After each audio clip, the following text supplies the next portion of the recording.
हम दोनों ने हॉस्टल में बस यही डिस्कशन किए हैं 5 साल। ये सोसाइटी, ये फैमिलीज, ये लाइफ, ये रिलेशनशिप्स, ये बुक्स, ये मूवीज, ये स्टैंड अप्स, ये दोस्ती एक्सेट्रा। ये लास्ट ईयर की फोटो है। दोनों ही कुछ नहीं थे, इस दरवाजे का खुलना बाकी था। शायद जो बीच में है हमारे, आज मिलते हैं तो डिस्कशन सेम होते हैं, बस अब बीच बीच में बोल देते हैं। याद है ये बात तब हुई थी, किस्मत ने ये दरवाजा खोल दिया, उसका शुक्रिया। इसे टैग नहीं करूंगा, बड़ा आदमी है अब ये। नीचे कमेंट्स देखते हैं, आइए। पीजी में रहने की यही प्रॉब्लम, अगर एक की गर्लफ्रेंड आई हो तो बाकियों को बाहर खड़े रहना पड़ता है।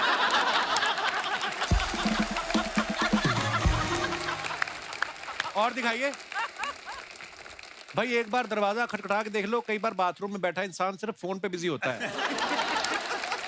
रिप्लाई है, बगल वाले भैया को देख के ऐसा लग रहा है थोड़ी देर और लगी तो इनका काम खराब हो जाएगा। भाई मैंने भी अपने दोस्त के साथ मेमोरेबल फोटोज संभाल के रखी हुई हैं, अब बस मैं उसके फेमस होने का वेट कर रहा हूँ, लेकिन वो कुछ मेहनत ही नहीं करता। और दिखाइए, जाकिर ने फोटो डाला, सब कुछ मीठा नहीं होता, कड़वी घूंट भी पीनी पड़ती है, दोस्ती की कहानी सुनाने के लिए निभाने की कहानियां जीनी पड़ती हैं। वाह। आइए कमेंट्स पढ़ते हैं। जाकिर भाई इन दोनों को कन्विंस कर रहे हैं, तीनों ऑटो में चलते हैं, किराया कम लगेगा। एक्चुअली बात तो वही इसमें तो हो सकती है, तो बातें तो कुछ नहीं है। हाँ। कपड़े देख के लगता है हाफ शर्ट वाले की कॉर्पोरेट जॉब है और ये दोनों उधार मांगने आए हैं। ऐसे तो फिर जाकिर भाई के कपड़े देख के कहोगे वो शिला जी तो अश्वगंधा बेचने आए हैं। सारे कमेंट सच है। और दिखाइए, ये वही सिंगल लोग हैं जो पार्क की झाड़ियों में बैठे कपल्स को परेशान करते हैं। और दिखाइए, 1 minute I feel, next minute I also feel 95% of my clothes are। अच्छा ये वो सब, हाँ। कैप्शन बड़े कमाल के लिखती हैं बहुत लड़कियां। बार मेरे कपड़ों पे टैग्स लगे होते हैं, लोग कहते हैं दीदी टैग तो हटा लो कम से कम। छुपा लिया करो टैग को। पर जब आप कपड़े ट्राई कर रहे होते हैं, आप सोर्स करते हैं, तो टैग्स लगे रहते हैं, तो हम रियल है ना इंस्टाग्राम पे, हम इतना सोचते नहीं है। We don't. हर्षा जी आप भी रिमूव मत किया करो टैग, कोई बात नहीं। अब तू भी सोर्स करवाता है, तेरा टैग तो मतलब हाँ। ला ला ला, हाँ, मुझको अच्छा लगता है। आज के कपड़े सॉफ्ट है कि नहीं? हाँ सोस्ट है। आज ये हाँ सॉफ्ट है। बिल्कुल, हाँ। मेरे कुछ सोर्सेज से मैंने ये सोर्स करवाया। नीचे कमेंट देखते हैं। जब रील पे मन चाहे लाइक्स ना आए, इट्स ट्रू। ड्रेस के कपड़े का सोफा बना दिया और सोफे के कपड़े का ड्रेस। ये मेरे घर का पर्दा था। इनका टीवी का रिमोट सोफे के अंदर घुस गया है, उसी को हाथ डाल के निकाल रही हैं। That is true. That is true. Heel ज्यादा लंबी ले ली, अब चला नहीं जा रहा। कुछ सीरियसली मेरे को एक बात पूछनी है, जो लड़कियां इतनी लंबी हील पहनती हैं, अनकंफर्टेबल नहीं होता उससे? तो अच्छा अनकंफर्टेबल होता है, पर हम साथ में चप्पल लेके चलते हैं, हम बहुत स्मार्ट हैं। ये बात कभी मुझे हीरोइनों ने नहीं बताई आज तक। अच्छा। कितनी अच्छी ऑनेस्ट लड़की हो तुम। मैं हीरोइन हूँ भी नहीं, तो मैं बता सकती हूँ। और दिखाइए,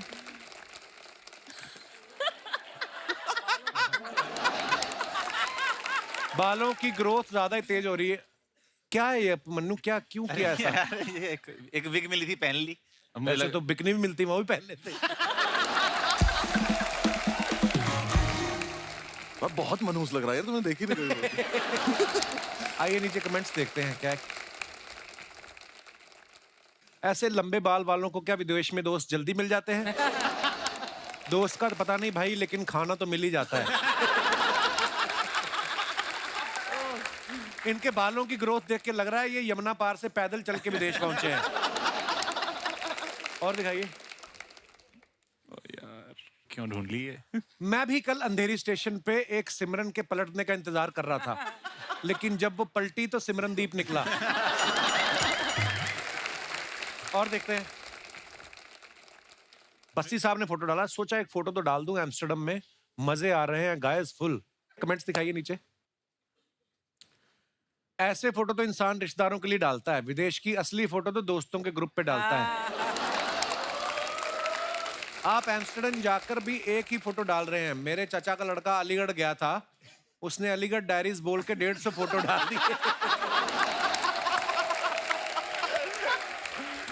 और दिखाइए,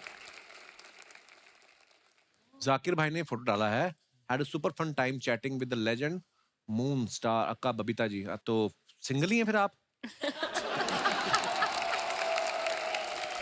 आइए नीचे कमेंट देखते हैं। मैं दावे से कह सकता हूं इन्होंने ये जैकेट और जीन्स सिर्फ बबीता जी से मिलने के चक्कर में खरीदी है। बबीता जी से मिलकर जेठालाल इतना लाल नहीं हुए जितना जाकिर लाल हो रहे हैं। और दिखाइए। Why be खोखला when you can be a dhokla? अपनी पूरी जिंदगी इसके मेरे साथ पीछे कवि की flashback क्या होती मंशा है? कवि क्या कहना चाहता है? ये कैप्शन नहीं खुद ही कमेंट लिख रही थी वहां पे। आइए देखते हैं नीचे कमेंट्स।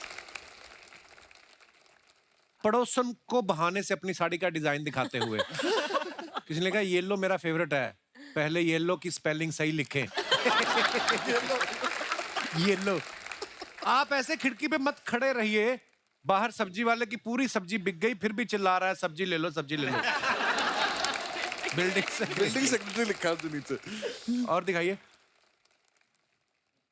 जिंदगी बस 2 घड़ी की है। ओह अच्छा 2 घड़ियां, ये कहाँ की फोटो है अभिषेक? ये मुंबई की है। घर की फोटो है? सी फेसिंग नहीं, घर? होटल की है। अच्छा, पर आप तो कभी मुंबई में घर है ना?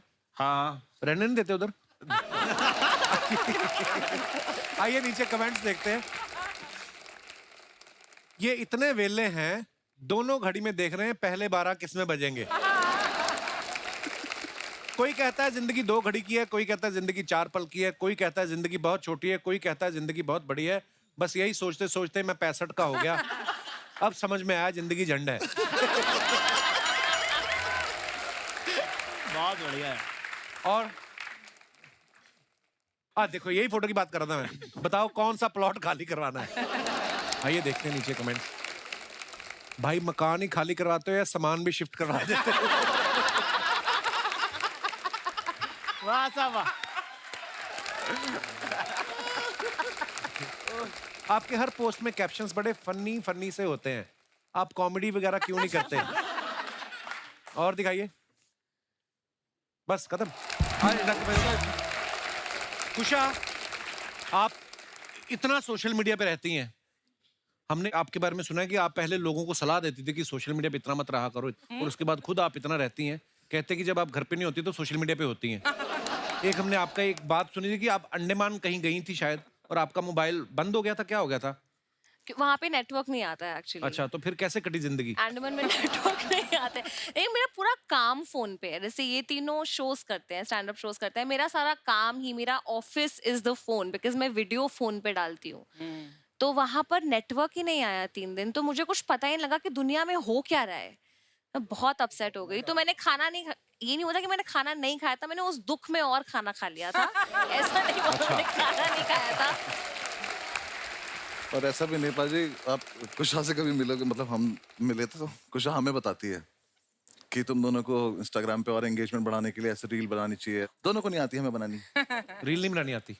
कुछ भी नहीं, आप क्या कर लेंगे उसमें, हमें वो क्रिएटिव वो वाला पार्ट आता ही नहीं है कुछ भी। तो वो उन्होंने आइडिया भी दिए थे कि इसको अपने इस स्टैंड अप का इतना सा पार्ट काट के तुम डालो। तो इन्होंने मुझे कुछ सजेशन दिया, मैंने वो डाल दिया। इन्होंने तो वो भी नहीं करा। एक वीडियो मैंने डाली, वो वीडियो सही में ठीक ठाक चली वो रील, तो मैंने कहा अब तो करेंगे ये। मैंने कुशा को थैंक यू बोला, मैं तो अब देखो फॉलोअर्स कैसे बढ़ाता हूँ मैं। बस वो दिन था और आज का दिन है, दोबारा नहीं डली दूसरी। अभी रिसेंटली इन्होंने बालम थानेदार पे डांस किया। वो दुआ ने बनाई। अच्छा, लड़कियां तो ठीक है कर रही हैं, लड़के भी कर रहे हैं। मैंने किया। चलो फिर टॉपिक चेंज करते हैं।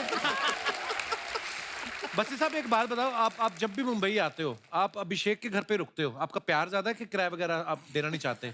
मैं रुकता नहीं हूँ घर पे, मैं आता हूँ घर पे। अच्छा। तो मैं कहीं भी होटल होगा, कुछ भी होगा, तो उसके बाद मैं फोन करता हूँ कि कहाँ पे है, क्योंकि भाई ज्यादा बिजी रहते हैं। इसका आदमी का मुझे पता है, ये आपको बैग टांग के बैंड्रा में घूमता मिल जाएगा ऐसे ही। रैंडम प्लान बनाता है। रैंडम ये घूमता ही फिरता है ऐसे ही पैदल ही, हाँ यही तो है, चलो चल लेते हैं, कोई मतलब नहीं कहाँ पे। तो मुझे पता है आसपास ही होगा कहीं। अच्छा। दिल्ली में मैं अकेले रहता हूँ, यहाँ पे अकेले रहता, तो पता है जाना, इसके बाद जाके रुकना। ये भी बड़ी मौज होती है जब आप अकेले रहते हैं ना यार दोस्त सारे, उसके बाद सबकी शादियां हो जाती है धीरे धीरे, फिर ये माहौल भी नहीं बनेगा। मैं तो बोल रहा हूँ शादी नहीं करनी चाहिए, तब से मैं बोल रहा हूँ, तब से बोल रहा हूँ मैं, मत करो बिल्कुल। तो मेरे घर वाले पीछे पड़े हुए हैं शादी के मेरे। अरे मैं घर गया था एक बार अभी, तो मेरी मम्मी कह रही कर लो बेटा शादी, क्या हुआ? मैं कह नहीं अभी टाइम नहीं है। तो कह रही देखो हमारे सामने वाली बिल्डिंग में एक आदमी रहता है, 45 साल का हो गया, शादी नहीं हुई अब तक बेचारे की। मैं कहा बेचारा क्या है इसमें? कह रही बेचारा अकेले ही कपड़े सुखाता रहता है, ठीक है, अकेले बैठ के कबूतर देखता रहता है, पूरी बिल्डिंग में उससे कोई बात भी नहीं करता है। मैं कहा तो करता क्या है? कह रही स्मगलर है। मैं कहा पहले वो बताओ, ठीक है।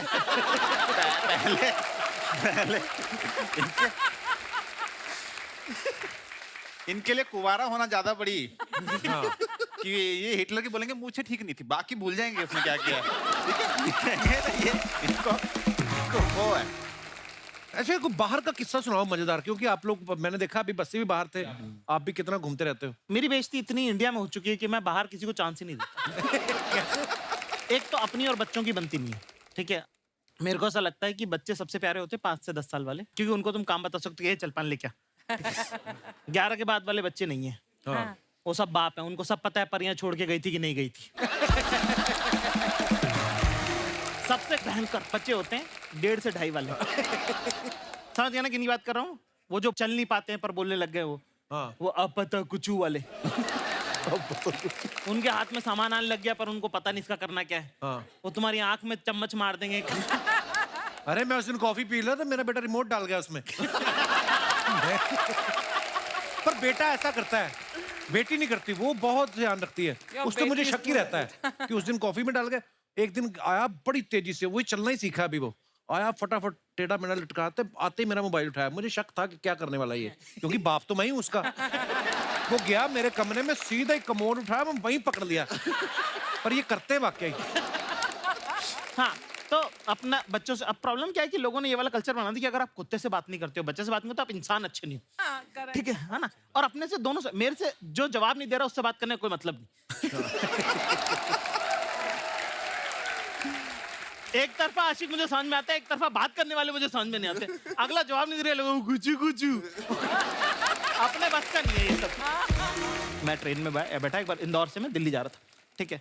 तो मैं बिस्किट विस्किट लेके रखता हूँ, ऐसे ही अपने को पसंद है। बच्चा रो रहा भयंकर, 2.5 साल की लड़की, चैंप है, पूरा डब्बा उसने तहस नहस कर दिया। तो मुझे लगा यार कि बच्ची है, रो रही है ना। तो मैंने उसको बिस्किट दे दिया। अच्छा, उसकी मदर नहीं थी, फादर ही थे जो संभाल रहे थे। बाप से ऐसे संभाल नहीं रहा बच्चा, वैसे वो भी हो रहा था। मैंने कहा थोड़ी देर में आती होंगी, वो संभाल लेंगे, उनको ट्रिक ज्यादा अच्छी पता होती है। उसने बोला नहीं, खुददार बाप था सब, नहीं करके उसने बोला मैं बाहर खिलाता हूँ ये, ठीक है। ऐसे उठा के मैंने बिस्किट ऑफर किया, उसने बिस्किट नहीं लिया। मैंने कहा अपना क्या, अपन ही खाने वाले थे वैसे भी। और मैं खाना खा के आया था। 5 मिनट बाद वो पुलिस वाला लेके आ गया। अच्छा, कि ये नशे के बिस्किट खिला रहा है। नशे के बिस्किट। अब वो पुलिस वाले ने मेरे से पूरा बिस्किट खिलवाया मेरे को, खा के दिखाओ कि इनमें नशा। अब मुझे आ रही नींद, मैं सोया हुआ नहीं कल रात का, मैंने यहाँ तक खाना खा रखा। हाँ। पूरा बिस्कुट बैठ गया, उबकियां आ रही है मेरे को, उबकियां आई है, मुझे पकड़ लेगा अभी। अभी उतार लेगा, ये पक्का इसमें जहर था। बाप रे। तो मेरी इतनी बेइज्जती इंडिया में हो चुकी है कि मैं बाहर फॉरेन में ये सब रिस्क लेता ही नहीं, मैं टहलने नहीं जाता, मेरे को चांस ही नहीं लेना है मत। और मुझे समझ में आया कि जैसे अगर आप फॉरेन में जाओ और उनसे अगर आप एक्सेंट में बात करो, excuse me where is the 5th street, उनको समझ में आता है कि अपन ट्राई कर रहे हैं। हाँ। तो वो और कॉपी करते हैं कि oh really you want to go 5th street. तो मैं इसका इलाज ना है कि मैं ये वाला एक्सेंट वैक्सेंट वाला ट्राई करता ही नहीं हूँ। मैं सीधे उस पर रहता हूँ कि हेलो ब्रदर 5th रोड। उन्हें खट समझ में आता है ये।